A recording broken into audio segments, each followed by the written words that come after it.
Parlemen Newsroom hadir kembali menyapa Anda nih pemirsa, tentunya bersama saya Alfat Rizky. Nendang, main nendang, asik, terasa. Padahal kita kan lagi mikir ya. Dia udah ini. Mau gimmick apa? Ya Gue kan ngomong masa udah tiba-tiba. perkenalan aja dulu, karena Iya. buntu langsung kenalan Ya aja. udah. Mesti nih. Iya. Oh ya udah. Padahal udah berapa kali ya? Iya, makanya harus kenalin ya. Alfat kaku Iya, banget. siapa tahu ada pemirsa yang memang baru nonton di episode ini, Oh, jadi iya perlu sih. dikenalin lagi. Iya, ya udah saya Uki. Silakan Pak. Saya Ubed. Dan saya Agung Dari mana? TV Parlemen, dari medsos Medsos, DPR, Dari website Meta. dan media cetak. website DPR. Gimana nih? Set baru kayak gini kan lebih fresh kan? Tapi Kita gue lagi siaran lebih mager. semangat ya. Tapi gue lagi mager. Iya, apalagi kemarin gue sakit. Tuh, Gue dipaksain ini. Sakit ya? Iya makanya. Kayak set baru tapi kok gue lagi mager ya? Ya ini juga Gimana dong? lu sehat nih. Yang gua apresiasi nih Agung, walaupun lagi sakit tapi nggak mager, ya kan? Tapi ada juga yang nggak sakit tapi mager-mager. Oh iya. Oh iya ya. Iya. Mager apa? Itu bahaya itu. Apa yang dipagar dulu Magernya nih? di laut. Iya. Magernya di laut ya. Apa kalau mager di daratan tuh nggak apa-apa. Nggak apa-apa ya? Nggak apa-apa. Nelayan kan Emang sih, magernya di laut sih tapi. Iya. Iya nggak sih?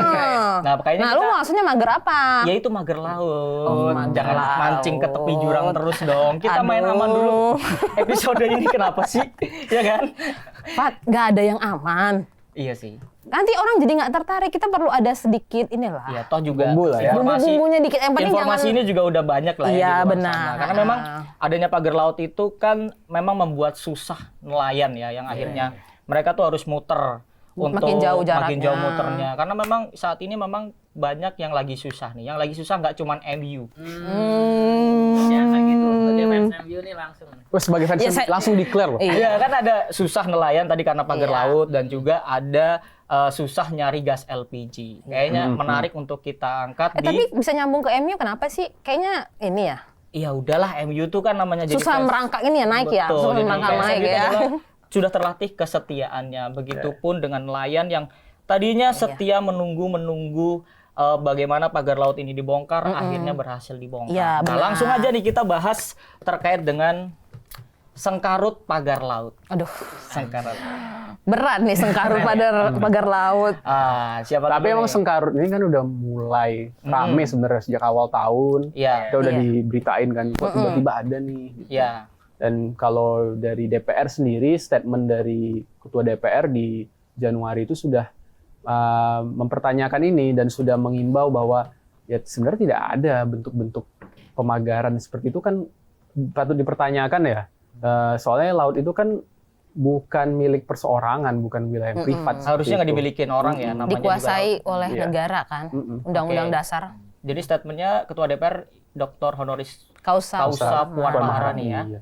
Memang mengimbau pihak-pihak terkait untuk menjelaskan dan menerangkan itu. Itu di awal di bulan Januari sudah ngomong seperti itu. Belum lagi nanti di follow up oleh Komisi 4. beberapa komisi ya, salah satu Komisi 4 sampai dia sidak kan? Iya, Dia inspeksi Bu Titi. Ada dua tempat loh dua bahkan. tempat iya. Bu Titi yang ke Tangerang, terus yang dipimpin Pak Panggah ya, Panggah Susanto, Wakil Ketua, dia yang ke Bekasi. Karena ada dua tempat kan saat itu. Ada dua tempat. Ada dua pagar tempat. laut. Alfat. Nah itu gimana Bahkan katanya ceritanya? lagi yang di Jawa Timur. Iya. Oh. Di Itu yang baru. Iya. Sedangkan yang masih daerah area Jabodetabek ini kan soalnya panjang nih. Panjang. Hampir 30 30 kilo ya. kilometer. Bukan 30 hampir, kilo. sudah 30, Sudah 30,6. 16 kilometer. 16 ya? 16 Oke. kilo. kilometer. Iya, 30,16 kilometer.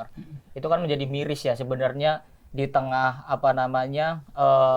lagi gencar-gencarnya pemerintahan menggenjot program-program prioritasnya malah ada polemik tersebut. Kalau di medsos sih coba kita cek ya. Gua cek dulu. Apa ya, apa tuh? Apa nih yang Apa yang udah rame itu soalnya segitu dong. Viral nggak tuh? Viral nggak tuh? Iya, iya. Heeh. yang pasti membicarakan itu Komisi 2 ya kan Iya. soal tahanannya, pertanahan. Sertifikatnya. Agraria, ya. Komisi 4 soal lautnya. Iya, benar. Nah, yang kalau Komisi 4 nih ada Pak Firman Subagio. Waktu itu sampai ini kan pas mau ngomong Iya, dia dicopot mau copot pinnya karena apa? malu. Malu. Dia di depan Menteri KKP itu bilang, "Pak, kalau Anda tidak bisa menyelesaikan permasalahan ini, saya sebagai wakil rakyat ini malu." Iya, sampai dia copot ininya, pinnya. di waktu rapat dengan KKP. Oke. Jadi kan ini kan suatu tindakan tegas lah ya dari Iya. anggota DPR bahwa ya ini harus diselesaikan siapapun yang melakukan, siapapun yang nebengi lah ya, itu harus di apa namanya? Karena kan Komisi 4 juga selalu menyuarakan keberpihakan ke nelayan kan. Segala bentuk bantuan subsidi dikasih buat nelayan diprioritaskan. Ternyata kalau ada pagar laut ini nelayannya aja udah terdampak. Hasil tangkapannya berkurang. Terus dia ya kayak tadi yang Alfat bilang di awal, jadi mutar, harusnya dia bisa begini karena pagar laut tuh dia jadi kayak mutar 2 kali kan, menghabiskan bensinnya lebih banyak kan. Bensin, lebih boros. Dan itu ngaruhin area buat dia menangkap ikan ya, dan memancing itu. Nah, kalau di TV Parlemen siapa yang menarik yang berstatement? Kita ada mengangkat selain soal dari Komisi 4 yang dipimpin Bu Titi sama Pak Pangga itu ke Bekasi dan ke Tangerang, itu kita bikin Bu Titi itu sampai ngomong kan di atas kapalnya waktu dia meninjau sama Menteri Kelautan. Bu Titi itu menyampaikan bahwa ini tuh harus dibongkar. Harus dibongkar. Harus dibongkar. Itu sebelum dibongkar. Bu Titi udah ngomong harus dibongkar. Bahkan sebenarnya yang ngebongkar itu bukan negara. Harusnya yang mau ngemasang itulah yang bongkar. Ini malah negara yang bongkar, negara rugi lagi. Negara yang ngeluarin sertifikat. Iya, negara yang bongkar. Itu Bu Titi sampai bantu harusnya ya, cuman kan kita belum tahu nih orangnya siapa. Mau nggak mau negara aku harus ambil alih demi kepentingan nelayan. Itu kata Bu Titi di atas kapal waktu itu ya, waktu dia ini. Nah, kalau dari Komisi 4 yang di Bekasi itu justru sebenarnya berbeda. Ini makanya juga yang harus ditelusurin oleh dari DPR kan selama ini, karena ternyata katanya itu sertifikatnya memang mereka sudah mengurus, sudah bayar ganti rugi nih ke nelayan. Ganti rugi atau ganti untung? Bahasanya ganti rugi, tapi waktu di era Pak Presiden Jokowi diganti jadi ganti untung ya. Cuma itu karena memang untuk bikin pelabuhan. Nah, ini yang jadi pertanyaan. Jadi pertanyaan, mau bikin pelabuhan pun kan masa laut kan dengan jarak 12 mile itu kan nggak boleh sebenarnya dikuasai ya. Itu yang jadi sorotan di Komisi 4 kemarin waktu kasus ini. Dan walaupun di Bekasi itu kan panjangnya nggak sepanjang yang ada di Tangerang ya. Sekitar panjangnya sekitar hanya 2 kilo itu. Tapi itu juga sudah cukup membuat nelayan ini merasa kesusahan. Apalagi kawan saya juga yang biasa mancing di sana katanya memang waktu saya wawancara juga memang ngerasa terganggu dengan adanya pagar laut itu gitu. Jadi memang ya udah, apalagi namanya di atas laut udah ada sertifikat, itu kan udah jelas melanggar undang-undang. Namanya ada sertifikat tanah atau hak guna bangunan atau tanah itu kan ya harusnya udah jadi tanah dulu nih baru dikeluarin sertifikat. Nah, ada info nggak yang berbicara tegas terkait dengan sertifikat ini? Nah, yang ramai kan juga masalah ini kan, kepala desanya tuh. Iya, Pak Dede Yusuf juga ngomong tuh. Pak Dede Yusuf menyampaikan tuh sepertinya ada permainan yang antara pengembang dan juga oknum kepala desanya, aparat desa. Ada potensi ya. Itu ada dugaan itu. Dede Yusuf wakil ketua Komisi 2. Beliau menyampaikan ini harus diusut gitu. Ada permainan apa? Karena luas wilayahnya juga tuh Desa Kotu dibanding desa-desa lain tuh lebih luas katanya. Dan itu tuh menjadi salah satu indikasi ini kenapa kok paling luas sendiri, apakah itu ada permainan di balik itu atau bagaimana. Nah, itu tuh harus diungkapkan. Dan memang Komisi 2 kan sudah melakukan rapat kerja dengan Kementerian ATR BPN ya untuk minta keterangan itu. Memang himbauannya untuk berani dan tegas ya, dan meminta aparat terkait untuk bisa memproses ini. Dan memang polemik pagar laut ini ternyata pihak-pihak terkait itu juga cakupannya nggak cukup luas juga. Bukan hanya berhubungan dengan soal ATR BPN, tapi juga kementerian kayak KKP begitu. Salah satunya dari statement dari legislator kita di Komisi 4 itu Alex Indra Lukman itu mengimbau agar KKP ini juga bisa lebih tegas untuk bisa mengusut, karena ini kan wilayah laut ya. Karena di laut ini kan pihak-pihak yang terkait pengawasan itu ada banyak ya. Selain TNI AL kan juga ada polisi laut, ada Bakamla, di KKP juga ada dirjen. Ada. Memang di KKP itu ada dirjen yang khusus mengawasi laut itu ya. Berarti nggak berjalan fungsinya. Nah, itu yang dipertanyakan sama Komisi 4. Waktu raker kemarin rame kan. Kenapa bisa keluar sertifikatnya? Itu di ATR BPN dan Kelautan. Di Kelautan tuh kalau Komisi 4 dari suaranya kan bilang, menyatakan tuh di rapat kerja itu ini kan berarti sebenarnya Menteri Kelautan tahu dong. Iya. Sebenarnya tahu. Menteri Kelautan yang sekarang apa yang sebelumnya? 2 periode kan memang itu Menteri Kelautan. Berarti ngerti. Iya. Itu aja. Seharusnya sudah tahu kan, sudah terinfo gitu kan. Nah, kalau Pak Dede Yusuf juga tadi menyambung dari si Ubed juga tuh di salah satu program TVR Parlemen itu di Sudut Dengar Parlemen tuh Pak Dede Yusuf tuh hadir dia malah bilang ini semacam ada kayak seolah-olah ini dibuat per bidang-bidang. per bidang-bidang, supaya ya itu si pengusaha dan oknum aparat desa itu dibuat bidang-bidang tuh kenapa? Karena kalau dibuat bidang-bidang dia cukup mengurus ke kantor tanah setempat. Nah, jadi nggak perlu dilaporkan ke pusat. Kalau yang dilaporkan ke pusat itu sudah 1 hektar, lebih dari 1 hektar. Nah, ini dibikin per bidang-bidang tuh nggak nyampe 1 hektar ya, biar jadi ibarat kata kita nih udah kafling lah ya. Iya, guanya yang kepala desa atau aparat desa, elunya yang ini pengusaha, udah kaping-kapingin aja seperbikin 100 atau 200 gitu. Nah, itu kan nggak perlu dilaporin, nggak sampai pusat, hanya sampai kantor tanah setempat. Nah, Pak Dede Yusuf bilang juga ini kan ada yang mencurigakan. Harusnya itu dicek dulu, diukur kan. Tapi kenapa tiba-tiba pas diurus itu juga udah ada gambarnya. Jadi si kantor tanah mungkin tidak ngecek bahwa ini sebenarnya daratan atau laut yang sudah didaratkan gitu. Jadi dugaannya kemana ini? Ada statement anggota DPR yang ini nggak dari pagar laut? Kita Tangerang dulu deh. Tangerang ini ada kaitannya dengan yang mana gitu loh? Kalau Pak Firman tuh, tapi nggak tahu. Firman Subagio tuh juga masih di program Sudut Dengar Parlemen yang kita produksi itu, dia sempat bilang tuh ini malah yang lebih aneh, dia bukan di lokasi PSN. Ya kan, bukan di lokasi PSN itu makanya. Kenapa yang lokasi PSN justru nggak ada sertifikatnya, belum dikeluarkan sertifikatnya. Ini di luar dari PSN. Itu sebenarnya kan yang jadi, makanya rame di Komisi 4 ya, sebenarnya sama Komisi 2 kenapa bisa ada di situ sertifikatnya. Ya kalau misalkan kemarin gue juga nonton di program Kabar Nusantara yang di TV Parlemen juga, Pak Deddy Sitorus juga sebenarnya susah untuk mencurigai dari adanya pagar laut ini tidak ada kaitannya dengan PIK 2. Pak Deddy Sitorus bilang seperti itu. Susah mencurigai. Susah untuk tidak mencurigai. Susah untuk tidak mencurigai. Karena kan di PIK 2 itu kan ada PSN ya seperti kita tahu ya. Di situ ada kawasan PSN pariwisata dan lokasinya itu dekat dengan PIK 2 ya kan. Dan untuk membangun sebuah kawasan wisata itu kan juga pesisir di sekitarnya itu kan perlu dibangun untuk membangun dari pariwisata itu untuk mendukung, jadi untuk dibagusin. Jadi Pak Deddy Sitorus ya itu bilang bahwa ini kayaknya saya sangat susah tidak mencurigai dengan ini ada kaitannya dengan PIK 2 itu. Kalau dari netizen ada komentar terkait nggak sih? Iya. Ya sebenarnya pasti inilah ingin siapa sih orang diungkap dan jangan lu ya. Kalau punya duit banyak kayaknya juga enggak boleh kayak gitu-gitu. Oh gitu. Di PIK 2 loh. Dekat PIK 2. Nah, cuman Pak Deddy Sitorus juga menyoroti terkait dengan adanya PSN ini, Pak. Kan PIK 2 ini kan PSN dan akhirnya pagar laut ini kan sudah nabrak aturan, ada nabrak yang harusnya lautan tapi kenapa udah bisa keluar sertifikat dan sebagainya. Nah, Pak Deddy Sitorus meminta bahwa pemerintah yang sekarang ini untuk mengevaluasi PSN yang ada.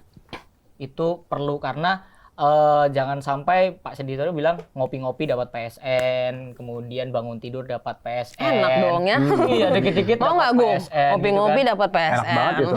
Dan akhirnya kan masyarakat yang terdampak kan dengan hal-hal seperti itu. Bahkan dan di DPR sendiri itu katanya itu PSN yang ditetapkan oleh pemerintah itu tidak berkoordinasi dengan DPR. Karena memang itu ranahnya eksekutif. Jadi makanya Pak Deddy Sitorus mendorong atau mendesak pemerintah untuk mencoba mengevaluasi PSN yang ada saat ini. Ya kan? PSN sendiri memang baik ya untuk memboost ekonomi, tapi kalau PSN dijadiin alasan untuk melangkahi aturan dan regulasi itu tentu nggak baik ya. Oke, jadi jangan PSN itu cuma sebagai fast track ya? Iya, jangan cuma jadi fast track aja. Tapi kalau di media cetak tuh mengangkat secara detailnya gimana sih, Gung? Kebetulan untuk yang Bu Titi yang kunjungan itu yang sama Bakamla ya, itu jadi cover sih di buletin kita gitu. Karena kan cukup action juga ya sama Bakamla ya, langsung turun naik kayak kendaraan amfibi itu, amfibi dan melihat sendiri bagaimana proses pencabutan itu mulai ini. Dan terakhir sih update-nya itu memang 30 kilo ini kan cukup panjang ya. Ini hampir sepertinya sudah hampir 50%-nya sudah tercabut pancang bambu itu gitu. Nah, kalau di medsos konten yang begitu turun lapang salah satu konten dengan viewers terbesar. Iya. Di bulan kemarin Januari gitu, dengan hampir 300.000 orang. Karena sebenarnya cukup langka ya. Maksudnya jarang ya. Kan ini Bu Titi wakil ketua perempuan, tapi dia mau turun kan dengan kita bilang backgroundnya Bu Titi, tapi dia ternyata menunjukkan bahwa ini tuh harus kita tuntaskan gitu. Komitmennya sebagai anggota dia bawa bahwa ini harus kita tuntaskan, makanya ya wajar mungkin dengan apalagi konstituen yang Komisi 4 kan yang sangat concern soal nelayan. Oh iya, benar. Karena merasa masyarakat nelayan di sana sangat dirugikan. Walaupun Bu Titinya dari Yogyakarta sebenarnya bukan daerah pesisir ya. Oh, ada sih di selatannya. Ada, tapi mungkin dia juga akan menyuarakan itu kan, menjaga wilayahnya jangan sampai nanti berikutnya, karena kayak Sidoarjo menyusul. Iya. Tiba-tiba karena viral kan, viral di situ kemudian muncul di mana-mana, dan sebenarnya Pak Deddy Sitorus itu juga menekankan bahwa pentingnya langkah sekarang adalah mengawal langkah dari aparat penegak hukum untuk menindak ini semua. Karena Pak Deddy bilang bahwa di pemerintahan sebelumnya ini sebenarnya aman-aman saja. Cuman karena di sini ada pergantian pemerintahan dan ada masyarakat yang sebenarnya tidak setuju dengan adanya pagar laut ini kan akhirnya menyuarakan dan akhirnya diviralkan kan, dan akhirnya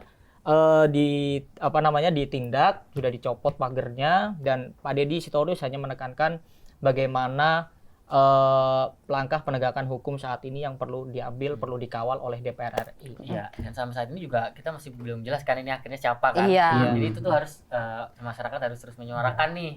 Dan Komisi 4 memberi waktu kan sebenarnya sama Menteri sampai nanti mau diputuskan mau ada panja atau pansus. Kalau ini memang nggak tuntas, tapi kan memang udah dibongkar sih pagar lautnya. Itu serius banget tuh kalau udah mau panja, apalagi pansus. Pansus sudah lintas komisi. Soalnya nggak mungkin dong bambunya tumbuh sendiri. Bambu bukan tumbuhan akuatik ya. Beberapa anggota tuh memang ada yang menyuarakan ya Komisi 4 terutama untuk adanya pansus atau panja itu ya.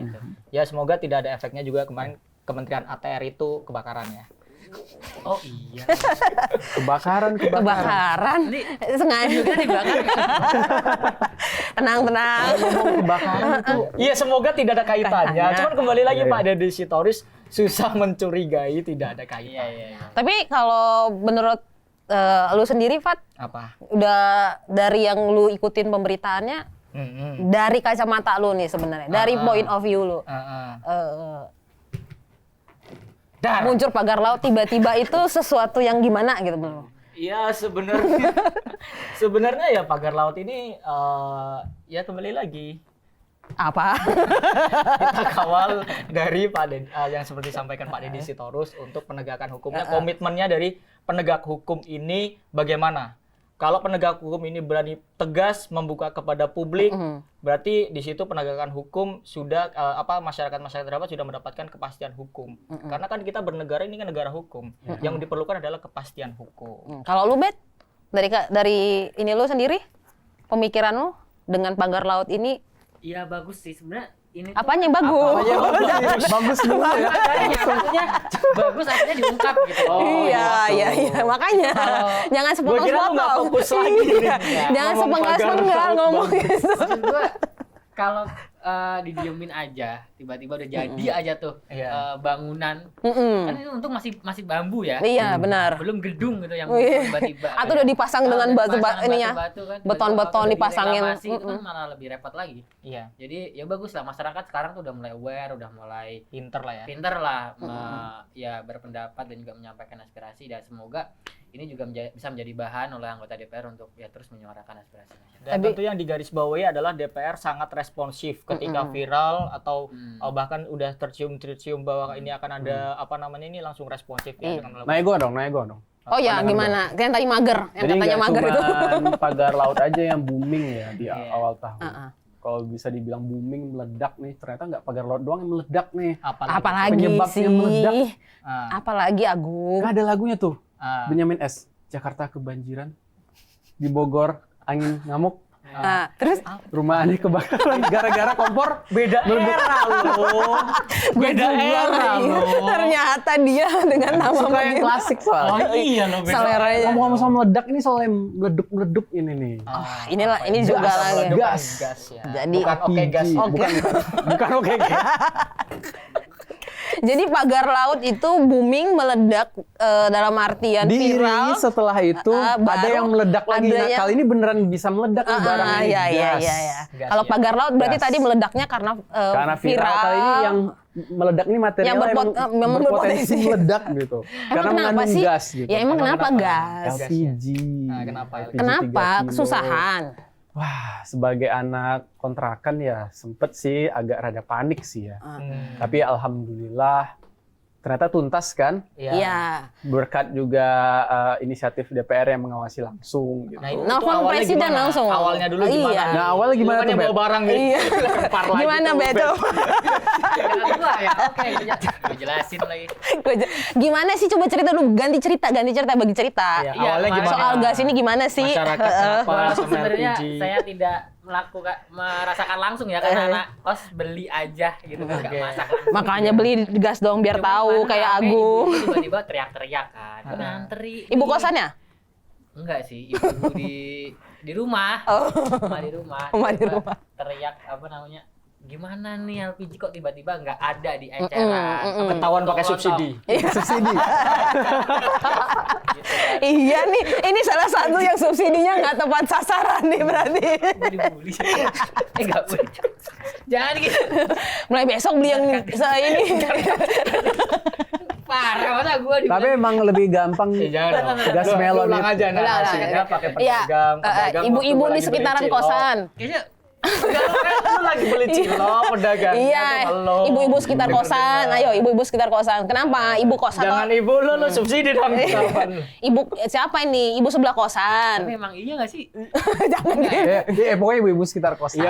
siapa tahu dari mana? Ibu kosan atau ibu sekitar kosan? Ibu-ibu. Ya pokoknya kemarin tiba-tiba rame lagi lah di Oke, media sosial. iya. Karena aku anaknya medsos banget. Oh iya pasti. Nggak bisa kan. Nggak bisa terlewatkan kalau nggak scroll-scroll. Ya itu rame pada ngantri gas LPG yang melon yang 3 kilo kan. Susah. Nah, kan karenanya jadi ada peraturan bahwa gas subsidi ini tidak bisa dijual sembarangan di toko-toko kelontong, harus di depo atau tempat yang pangkalan yang udah ditentukan oleh Pertamina gitu. Ya harapannya sih sebenarnya bagus ya, biar tepat sasaran itu subsidinya. Cuman kan masalahnya banyak juga masyarakat yang mencari keuntungan atau uang dari penjualan. Iya, katanya jauh harganya ya kalau beli di pangkalan dengan dari pengecer itu. HET kan 18.000 ya. Ya, sekitar itu. 18.000, tapi kalau sampai di pengecer itu bisa 22.000, 23.000. 22.000 kalau diantar ke rumah kali. Mungkin ya, 21, 20. Tapi selisihnya 6.000 kok, sekitar 6.000 tuh lumayan loh. 5.000, 6.000 satu tabung buat masyarakat yang menerima subsidi. Kalau udah 2 tabung dia punya kan 10.000. Tapi DPR juga kan udah langsung kan dengan rame-rame kemarin masyarakat susah mencari LPG kan juga udah langsung ngecek tuh. Itu ada yang mau cerita nggak yang siapa? Backgroundnya dulu. Mungkin backgroundnya dulu kan memang dari pemerintah ini pingin harga itu bisa murah diterima masyarakat, tapi ternyata melihat kendalanya tuh sampai di tangan pengecer, ngambil margin kan, dan harganya bisa kata Kak Nuki tadi bisa selisih 6.000 gitu. Jadi ya itu akhirnya dibatasin dan pinginnya itu diformalisasi mungkin ya, untuk hanya dijual di tempat-tempat pangkalan atau tempat-tempat resmi begitu. Tapi ternyata kan sempat jadi keributan tuh, seperti Ubed bilang gitu. Antrinya juga panjang banget. Antrinya juga panjang dan kemarin di sosmed itu. Belum jaraknya jauh kan? Iya. Jarak jauh itu. Nah itu yang direspon oleh DPR. Gitu. Lewat Pak Dasko ya, Pak Dasko bahkan langsung ke presiden ya, menghubungi presiden. Iya, dan itu gimana tuh, Pak Nuki? Presiden gimana? Ya, waktu itu kan jadi pas sebelum paripurna nih, Pak Dasko tuh langsung seperti biasa kan, sebelum paripurna kita wartawan-wartawan maupun kita yang internal maupun wartawan luar kan biasa minta komentar tuh dari anggota, lewat lah Pak Dasko. Gua menonton itu videonya. Pak Dasko lewat langsung bilang, "Iya, langsung berkoordinasi." Statement Pak Dasko tuh beliau langsung berkoordinasi dengan presiden dan itu ditanggapin. Makanya sorenya keluar kan? Langsung presiden merespon dengan pengecer boleh lagi menjual gas LPG 3 kg itu. Jadi DPR sekarang tuh sebenarnya cepet. Kalau kita bilang boleh kita bilang tuh cepat ya. Jadi apa yang viral di publik yang kesulitan warga itu cepat ditanggapi. Kan DPR baru ngegas. Iya benar, yang kita bahas di awal-awal ya. Jadi pimpinan kita Pak Dasko kan langsung sidak itu. Sidaknya juga nggak seberapa jauh dari. Iya di Palmerah ya, daerah Palmerah. Itu ada info nggak yang waktu kemarin Pak Dasko ke Palmerah itu apa temuan di lapangannya ada? Siapa? Lu dong, Ben. Aku nggak ikut turun. Sama. Tapi kan lu pasti tahu dong sebagai anak medsos banget. Gimana? Temuannya di lapangan sih sudah kembali normal ya. Di warung-warung kecil udah ada lagi gitu dan pasokannya di Pangkalan tuh masih cukup banyak gitu. Jadi alhamdulillahnya langsung bisa lancar lah diterima masyarakat begitu. Dan memang akhirnya itu jadi pembahasan kayak misalnya di Komisi 12 itu ada anggota legislatif kita yang juga mungkin menjadi concern bersama perlunya memang memformalisasi jalur distribusi gitu, karena selama ini dirasa jalur distribusi sampai ke tangan masyarakat tuh mungkin agak terlalu panjang atau jadi mahal gitu. Tapi memang kan di Komisi 12 itu kayak Pak Sugeng Suparwoto, Pak Yulian Gunhart tuh juga bilang sebenarnya pemerintah dan DPR itu udah concern untuk memperbaiki mekanisme distribusinya selain masalah harga, disparitas harga. Jadi kenapa pengen ada lewat Pangkalan supaya, tapi memang mungkin karena mendadak kali ya. Kan mendadak sosialisasi belum, tiba-tiba sudah langsung di stop. Jadi itu yang memang harus diperbaiki oleh pemerintah dari DPR. Jadi agak terburu-buru. Tapi DPR sebenarnya mendukung kalau ada perbaikan penataan itu untuk mekanisme. Jadi benar, walaupun sekarang kan sebenarnya ditulis ya di tabungnya itu hanya untuk orang warga miskin. Ya, masyarakat miskin kan. Tapi ya kalau kita lihat di lapangan tetap aja bisa beli namanya di pengecer kan. Apalagi pengecer tuh kan kalau gua melihat juga di lapangan juga kan sangat bebas banget ya. Kayak misalkan yang harusnya pakai KTP, misalkan kita beli di warung-warung juga kayaknya udah yang penting bawa tabung kosong udah langsung dilayanin aja kan. Efeknya kemarin dengan adanya kayak penataan yang kemarin dilakukan mungkin juga kurang sosialisasi, akhirnya juga para warga terjadi panic buying tuh yang gua baca-baca diinformasikan. Bahkan setelah kemarin sudah dibuka lagi pengecer, buah pengecer ini masih tetap boleh jualan. Beberapa hari ini gue baca di pemberitaan itu masih ada terjadi kelangkaan dan juga panic buying sebenarnya.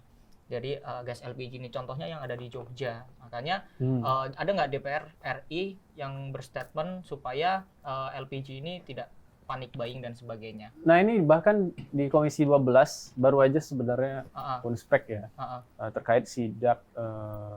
Sidak juga kan di Jakarta beberapa minggu lalu dia kedua tempat. Banyak kan kita sidak. Ada beberapa. Ini yang paling baru ini di Komisi 12 dipimpin oleh pimpinannya sendiri Pak Bambang Patijaya. Memang terkait ini kan udah mau menjelang Ramadan kan. Jadi memang harus diperhatikan betul, jangan sampai masyarakat kesusahan. Dan alhamdulillahnya saat peninjauan itu ketersediaannya masih cukup ada. 3 bulan ke depan. Ya, masih ada lah dan masih sudah normal kembali lah, tidak sampai yang seperti itu. Tapi mungkin setiap daerah bisa beda-beda ya. Setiap daerah beda-beda. Mungkin waktu mau dicek ada aman gitu. Karena minggu depan udah ini ya, dari kita syuting. Kita syuting minggu depan. Puasa. Bulan tanggal berapa? Kemungkinan tanggal 1 ya, tanggal 1 Maret udah mau puasa. Jadi kemarin kasusnya yang sempat dilarang pengecer kan tuh juga jadi harus diwaspadai biar kita jangan sampai kelangkaan buat masyarakat. Puasa kan orang jadi lebih rajin masak ya buat sahur terutama. Betul. Tapi lu nggak pakai 3 kilogram kan? Enggak dong. Pakai yang berapa? Gas pink. Bright. Tahu, berarti kalau gua udah tahu bentuknya, warnanya. Berarti kan gua pakai 12 kilo kan, betul kan? Bukan ya itu. Itu 9 kilo. 9 ya.